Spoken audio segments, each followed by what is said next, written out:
ఈ తరుణం మీ సొంతం. ఈరోజు మనం చెప్పుకోబోయే కథ పేరు చిన్న విత్తనం పెద్ద చెట్టు. ఒక గ్రామంలో రాము అనే అబ్బాయి ఉండేవాడు. అతను చాలా పేదవాడు.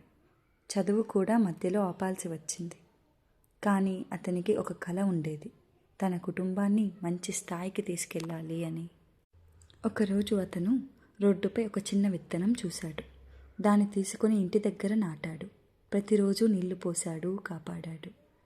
గ్రామంలో ఉన్నవాళ్ళు నవ్వుకున్నారు. ఒక చిన్న విత్తనం నాటి పెద్దవాడు అవుతావా అని. కానీ రాము ఆగలేదు. రోజులు గడిచాయి, నెలలు గడిచాయి. ఆ విత్తనం చిన్న మొక్కగా మారింది. ఇంకా కొంతకాలానికి అది పెద్ద చెట్టుగా పెరిగింది. ఆ చెట్టు ఫలాలు ఇవ్వడం మొదలుపెట్టింది. రాము ఆ ఫలాలను అమ్మి కొంత డబ్బు సంపాదించాడు. అలా అతను మరిన్ని విత్తనాలు నాటాడు. కొన్నేళ్లలోనే అతనికి ఒక చిన్న తోట ఏర్పడింది. ఆ తోట అతని జీవితాన్ని మార్చింది. ఆ గ్రామం వాళ్ళు అప్పుడు అర్థం చేసుకున్నారు, చిన్న ప్రారంభం కూడా పెద్ద విజయానికి దారితీస్తుంది అని. ఈ కథ నీతి: చిన్న అడుగులతో ప్రారంభించిన ప్రయాణం కూడా పెద్ద విజయాన్ని అందిస్తుంది.